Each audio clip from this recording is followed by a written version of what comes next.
The fog is lifting. Clarity is calling you forward.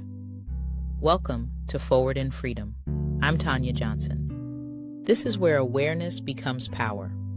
Let's move forward in freedom.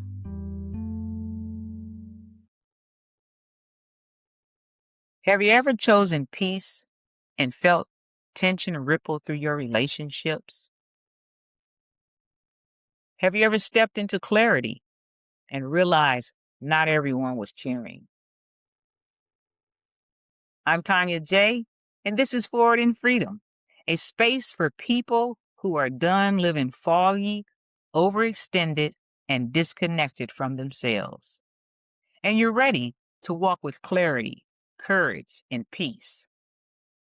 And this is your journey from fog to freedom. And today we're talking about something most people are unprepared for once they start healing. Once clarity arrives, once boundaries start forming, once your yes becomes intentional, once your spirit stops negotiating what it already knows. Relationships shift. Some deepen, some strain, some quietly fade away. And the question isn't, am I wrong for changing?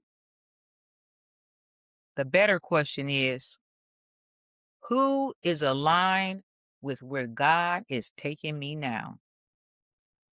Let's talk about that.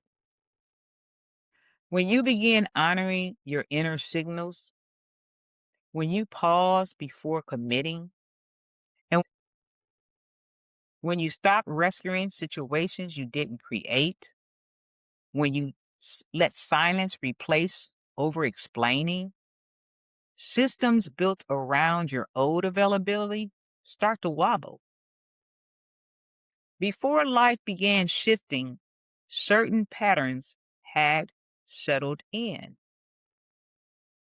You answered quickly, you stayed flexible, you absorbed tension so others wouldn't have to. You kept conversations moving forward, even when something inside of you hesitated. You learned how to make yourself easy to work with, easy to lean on, easy to overlook. So when your pace slowed, when your answers became thoughtful, when your yes turned selective, it didn't go unnoticed. That shift doesn't pass quietly. It changes expectations. It unsettles routines. It exposes who was comfortable with the old version of you. Not because you became unreasonable, but because the rules of engagement changed. And when your life changes, systems built around your sacrifice start shaking. Now, here's where discernment becomes critical. Not everyone reacts the same way to your growth. Some relationships experience resistance, others move toward release. Let's define those because these words matter.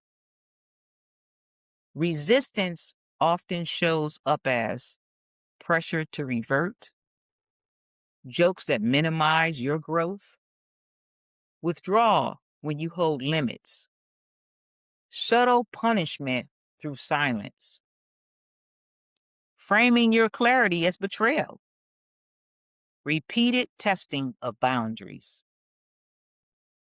And relief often sounds like this: genuine curiosity, slower adjustment without resentment, asking instead of assuming, honoring change even when it's inconvenient, staying emotionally present, respecting your pace.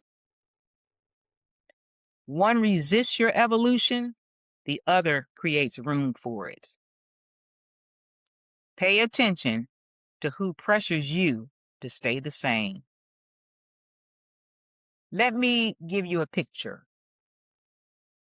Imagine your life as a tree, healthy, rooted, growing upward and outward.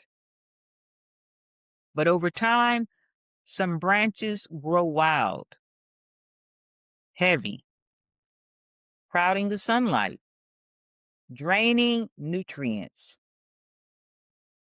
And these branches look like endless explaining, saying yes under pressure, avoiding disappointment, carrying emotional labor, replaying conversations, collapsing afterward. Those branches once helped you to those branches those branches once helped you survive. They protected you, they kept peace, they maintained connection. But now they block new growth. When a tree is pruned, it doesn't shrink, it strengthens. Cutting back makes room for rest without apology, deliberate choices, calm nervous systems, honest conversations, peace at night, and discernment in the morning. That's not personality, that's practice. That's what happens when your habits finally match your healing. Your future isn't shaped by temperament, it's shaped by what you tolerate. There's been some seasons where I thought loyalty meant staying no matter what it cost me, where I thought maturity meant endurance, where I believed that love required constant access. But there are chapters where God gently and sometimes firmly invites you into a new way of living.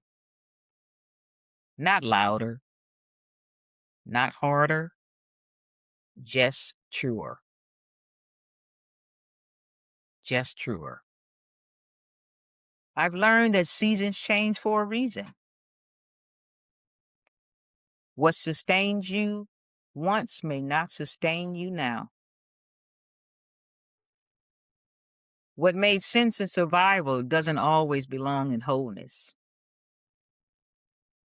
And in some cases, there were moments when growth required me to disappoint people I cared about. Moments when staying familiar would have cost me more than leaving patterns behind. I had to accept that being faithful to my own healing would not always feel harmonious.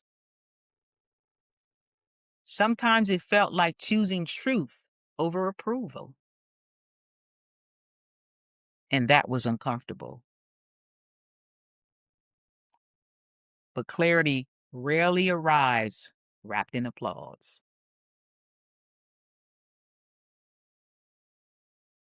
Sometimes obedience looks like distance. Here's what most people get wrong. They think discernment happens in dramatic moments. It usually doesn't. It shows up quietly, in patterns, in energy, in how your body responds after interactions. And whether peace increases or disappears. And whether you feel clearer or foggier. And whether you feel safe to grow or subtly pressured to shrink. Discernment is slow, it's gentle, it's honest, and faithful. Here's your freedom nugget for this week. Seasonal discernment. I want you to ask yourself these 5 questions slowly, maybe even write them down. I want you to sit with them. And I would also ask you to pray through them. Am I staying out of fear or faithfulness? If nothing changed here, would I still feel whole?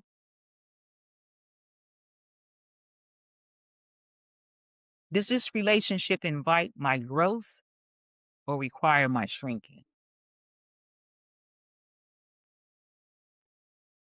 When I imagine 5 when I imagine 5 more years of this, does my body relax or tighten?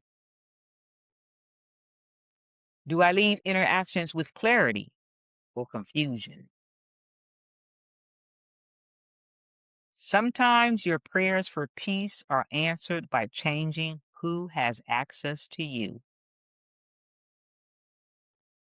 And before we talk about sharing this episode or what's coming next, I want to leave you with something steady for you to continue to think about. Sometimes clarity doesn't ask for sudden exits. Sometimes it simply invites honesty. You don't have to announce everything. You don't have to confront everyone. You don't have to rush. You just keep choosing truth. One boundary at a time, one season at a time, one brave decision at a time. Next week, we're naming something tender. Why guilt shows up when you outgrow people. We'll talk about loyalty versus peace, old roles following you into the new seasons, spiritualized pressure, and how to release guilt without becoming hardened. If today's episode helped put language around something you've been sensing but couldn't quite name it, let that stay with you. Follow the podcast so these conversations meet you each week. And if someone came to mind while you were listening, someone navigating transition, pressure, or quiet grief, send this episode to them. Freedom often begins with the right words at the right time. And as you carry this forward, remember, clarity isn't rushed, it's rooted. I'm Tanya J, your host for Forward in Freedom, where we move from fog to freedom. And this is the work of walking free.